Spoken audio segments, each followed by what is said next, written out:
Bueno, yo voy a hablaros un poco sobre el tema cultural dentro de la enseñanza del español como lengua extranjera, ¿no? Me gustaría hacer algunas reflexiones sobre este asunto que, bueno, vienen motivadas por mi propia experiencia en dar clases a estudiantes de otros países y además de países muy distintos en el sentido cultural, precisamente, ¿no? Estudiantes del norte de Europa, estudiantes de lo que llamamos el mundo árabe, y todo eso, bueno, pues me ha llevado un poco, quizá una primera época, de una manera así muy intuitiva, ¿no?, a considerar que había muchos elementos culturales presentes en la propia enseñanza del español como lengua extranjera, ¿no? Digamos que la cultura es un tema que siempre está presente, ¿no?, en la enseñanza de una lengua extranjera, porque las personas que aprenden una lengua extranjera, en teoría, lo que quieren llegar es a tener una buena comunicación con los habitantes, ¿no?, de alguna parte del mundo, y por lo tanto la cultura en principio les interesa, ¿no? Pero digamos que muchas veces nosotros estudiamos la cultura dentro de la enseñanza de L como un contenido. O sea, la cultura, por ejemplo, española, si el profesor, profesora es español, ¿no?, española, pues puede aparecer, por ejemplo, como tema en las clases, ¿no? Puede aparecer, por ejemplo, en las clases de conversación, que eso es lo típico, ¿no? Vamos a hablar sobre costumbres de España o no sé qué. Bueno, eso entonces aparece ahí como una especie de contenido, ¿no?, de contenido extra, más o menos, de las clases. Pero yo creo que la cultura también está presente en la enseñanza de español como lengua extranjera dentro de la propia clase, digamos, dentro de la propia aula, ¿no? O sea, dentro del proceso, ¿no?, de enseñanza, del proceso intercomunicativo que se pone en marcha en el aula de L. Porque creo que, bueno, hay muchos elementos que así lo indican, ¿no? Digamos que podemos tener quizá la idea errónea, pienso, de que una clase de una lengua extranjera es algo neutral desde el punto de vista cultural, ¿no? El hecho de que el profesor o la profesora pertenezca a una cultura y los estudiantes pertenezcan a otra, bueno, pues al final lleva eso a una especie de punto cero, punto neutral, y que en el fondo, bueno, pues habría una manera de enseñar, ¿no?, cualquier lengua del mundo a estudiantes de cualquier lugar del mundo, porque habría una metodología que estaría basada fundamentalmente nada más que en los contenidos que se van explicando, ¿no?, en la manera pedagógica más o menos de ir introduciendo a esas personas en una lengua. Ese error, digamos, neutralista, ¿no?, también está fomentado, pues, no sé, por ejemplo, por muchos cursos de idiomas, ¿no? Conocéis, por ejemplo, esto de los cursos Berlitz o los cursos Asimil, ¿no?, donde en principio, bueno, pues el mismo curso vale para todo el mundo, ¿no? Lo único que hay que hacer es traducir, ¿no?, y entonces el húngaro ya no es para franceses, el húngaro es para españoles, y ahora si se traduce, pues el húngaro es para chinos, ¿no? Y entonces solamente traduciendo la parte que tiene que leer en su propia lengua el estudiante, pues ya se ha convertido, ¿no?, el curso en para, ¿no?, la gente de otra cultura. Ese tipo de cosas creo que son las que fomentan un poco el hecho de que no se tenga muy presente que en una clase, vamos a ceñir nosotros al tema del español como lengua extranjera, hay que cuidar también, hay que tener presente los factores culturales, ¿no? Porque si no se tienen en cuenta esos factores por parte del profesor o la profesora, que es en el caso nuestro papel, se pueden dar errores bastante graves, ¿no? Errores, por ejemplo, de enviar mensajes equívocos a los estudiantes. Errores también en el otro sentido, como receptores, ¿no? Recibir, ¿no?, mensajes equívocos por parte de los estudiantes. Por ejemplo, no sé, es característico, ¿no?, de las culturas de Asia Central y Oriental que los estudiantes nunca miran fijamente a los ojos al profesor mientras explica, ¿no?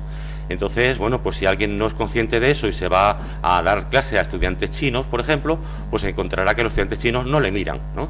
Si un estudiante a mí no me mira mientras yo le hablo, es que ese estudiante no tiene interés en lo que le estoy diciendo, ¿no? Está mirando para abajo porque está aburrido, está esperando que termine, le parece un rollo, etcétera, etcétera, ¿no? Entonces yo puedo recibir el mensaje de que esos estudiantes no están interesados en mi clase, cuando ellos, sin embargo, no han enviado ese mensaje, ¿no? Ellos están precisamente cumpliendo con lo que tienen que hacer en ese contexto, en su cultura, en sus clases, ¿no?, en las clases que ellos están acostumbrados a tener. Entonces, claro, ese tipo de cosas, por ejemplo, ¿no?, son las que nos deberían, ¿no?, llevar a este tipo de asuntos, digamos, de sensibilidad, ¿no?, cultural dentro de la propia clase. También un elemento que me parece importante, que es un poco el que quería traer aquí de manera más central, es que una clase de español, por muy dinámica, por muy funcional que sea, ¿no?, como clase de lengua que es, que en última instancia el objetivo es que los estudiantes aprendan bien a hablar un idioma, es una clase también, ¿no? Y en muchas culturas asistir a una clase implica cosas. De hecho, para todo el mundo es así, ¿no? Pero nosotros quizá en Occidente pues nos consideramos a este nivel más, no sé, más adaptativos a nuevas cosas. Por ejemplo, algunos compañeros y compañeras antes, en las intervenciones anteriores, pues hacían referencia, por ejemplo, al papel de los roles, ¿no? Por ejemplo, en la clase. O al compañero Daniel Varo decía, los profesores ya no son un elemento central en las clases, ¿no? O Roberto Cuadros decía, los profesores ya se tutean, ¿no? Los estudiantes tutean a los profesores. Bien, eso sucede en Occidente, ¿no? En principio. Si alguien ha viajado a otros sitios, se ha dado clase en otros contextos distintos de Occidente, eso no sucede en general hoy por hoy en el mundo. Nosotros podemos estar acostumbrados a hacer eso y por lo tanto cuando alguien lo hace, bueno, pues nos adaptamos, ¿no? Y si no se parece mucho a la enseñanza primaria que recibimos, pues nos da un poco igual, ¿no? Podemos adaptarnos a eso porque nuestra sociedad en principio va por ese camino. Pero otras sociedades son distintas y no van por ese lado. Y asistir a clase implica una serie de cosas, ¿no? El profesor, la profesora, se espera, ¿no?, que tenga un rol determinado. La pertenencia, la asistencia a clase también se supone que implica una serie de comportamientos, ¿no? Todo eso tenemos que tenerlo en cuenta a la hora de dar clase de español como lengua extranjera, porque si no, la clase se va a convertir en una cosa muy chocante, ¿no? Va a haber un shock cultural, ¿no? La gente va a sentir que esa clase no le gusta, o que esa clase es muy rara, ¿no? O que ese profesor o esa profesora no parecen realmente que saben mucho del asunto, no transmiten prestigio, y una serie de fenómenos, ¿no?, que quizás nos lleven pues a imaginarnos un montón de cosas que no tienen nada que ver con lo que en realidad sucede, ¿no?, que es un intercambio en el fondo de signos, ¿no?, de signos culturales que están jugando, que están funcionando en los dos sentidos dentro de la clase. Por ejemplo, para ponernos así un ejemplo, y así ya también termino porque no quiero alargarme mucho y dejar más espacio a otros compañeros, yo tengo dos experiencias a este nivel muy significativas, ¿no? Cuando daba clase en la Universidad del Cairo, claro, yo daba clase de lingüística española y entonces intentaba explicar un poco cuestiones relacionadas con la gramática, ¿no? Y de pronto, bueno, me encontré con dos choques culturales que yo no esperaba, ¿no? Uno era, por ejemplo, el papel que tenía en el mundo árabe lo escrito sobre lo oral, ¿no? Yo estaba acostumbrado, me había educado en la buena lingüística estructuralista de Saussure, ¿no?, que lo importante es la lengua hablada, que la lengua escrita viene después, que no pasa nada, ¿no?, si la gente pues escribe por ahí poquito a poco, se aprende las reglas ortográficas y tal, pero que lo importante es que empezaran a hablar, ¿no?, y que empezaran a comunicar. Bueno, pues me encontré con un choque, ¿no? La gente quería tener todo por escrito primero, ¿no?, y el modelo escrito era el modelo del habla.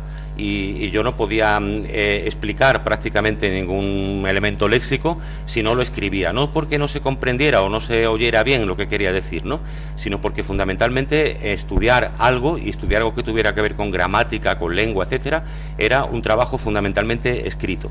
En el mundo árabe la escritura es fundamental, ¿no?, y se supone que todo el modelo de la lengua parte de lo escrito de una manera incluso mucho más fuerte que lo que aquí tenemos como norma escrita o peso de lo escrito en el habla, ¿no?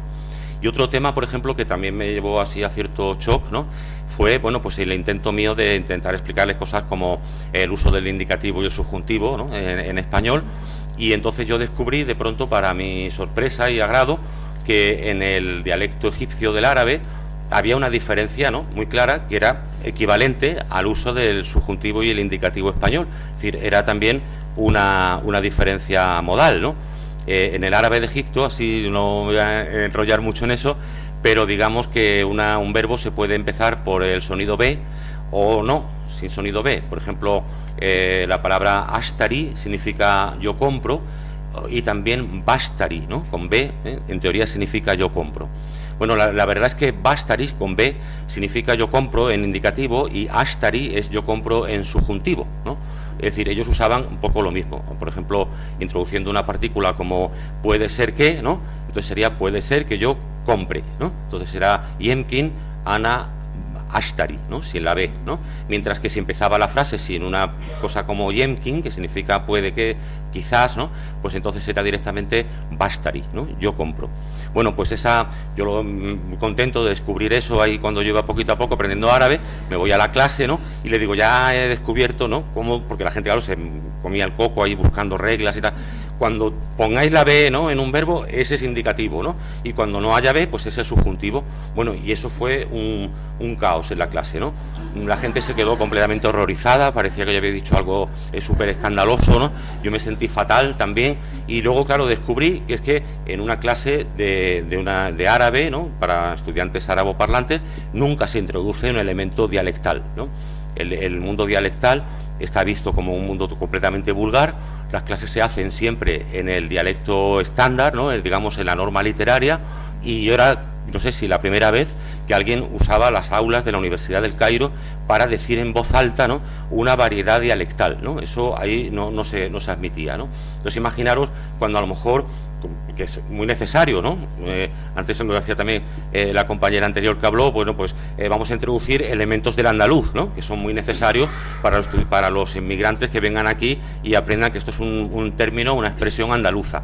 Bueno, pues tener en cuenta que según los orígenes, ¿no?, la gente puede ver de pronto que esa clase no es seria, ¿no? Que qué pasa ahí, ¿no? Que en una clase como que entran elementos andaluces. A lo mejor es necesario primero prestigiar, ¿no?, de alguna manera ese habla, explicarles por qué, antes de directamente entrar en eso. Así que entonces mi idea que yo quería transmitir un poco es que el contenido cultural en el aula de L no es solamente un tema, sino es también un proceso que se da en la propia clase. Un profesor o profesora de L tiene que ser también un pequeño experto o experta en comunicación intercultural. Tiene que conocer un poquito del lenguaje no verbal, del lenguaje gestual, y ese tipo de cosas, porque en realidad ya en la propia clase está apareciendo la barrera, la diferencia cultural. Y nada más, muchas gracias. Eso que quería contaros.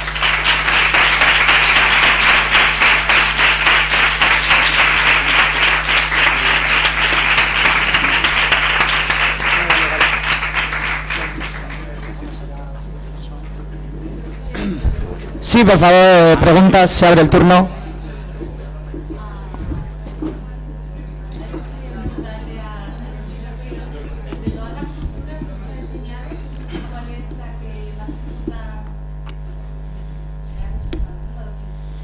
Bueno, eso es como lo de las lenguas, ¿no? Cuando se dice qué lengua es más difícil o qué lengua es más fácil. Claro, depende de la distancia solamente, ¿no? Para un hispanohablante, claro, el tibetano es muy difícil, ¿no? Pero para un chino es mucho más fácil, ¿no? Y para el chino es el portugués el difícil, ¿no? Tal. Entonces con las culturas me ha pasado igual, es decir, que estudiantes de más lejos, culturalmente, ha sido más difícil. No más difícil porque hubiera alguna dificultad intrínseca en ellos, ¿no?, sino porque había que recorrer un camino, ¿no? Pero evidentemente esas personas eran tan seres humanos como yo, y decir, con las mismas necesidades, ¿no? Tenían las mismas necesidades comunicativas, de aprender, es decir, funcionalmente era lo mismo, ¿no? Solamente que había otras claves, podríamos decir así, semióticas, ¿no?, para llegar a ellos, ¿no? Entonces, es solamente eso, creo que es la distancia, ¿no? Posiblemente, pues eso, dar clase de español en Francia sea mucho más sencillo en estos aspectos culturales que darla en China, ¿no?, por ejemplo. Pues nada más, eso era. Perdón, una pregunta por ahí.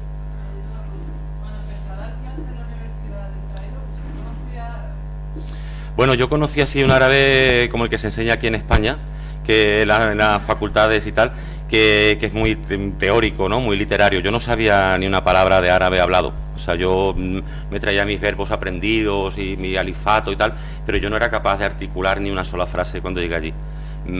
Tuve que aprender allí, vamos, el árabe. Estuve así jugando un tiempo con el inglés, no sé qué, ¿no?, hasta que por fin pude ya... Sí, más o menos sí, la verdad. Y el francés también, algunas personas en el Cairo sabían francés, pero sobre todo el inglés, sí.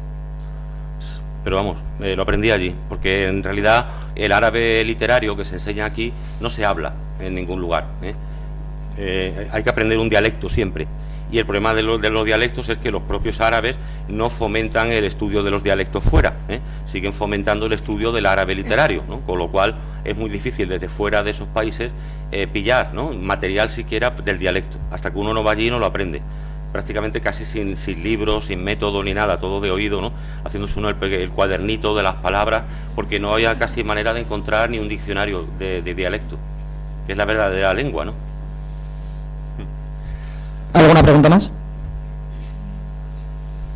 Bien, muchas gracias, Miguel. Encantado de conocerte y de aprender de tu experiencia. Si le da un aplauso, por favor.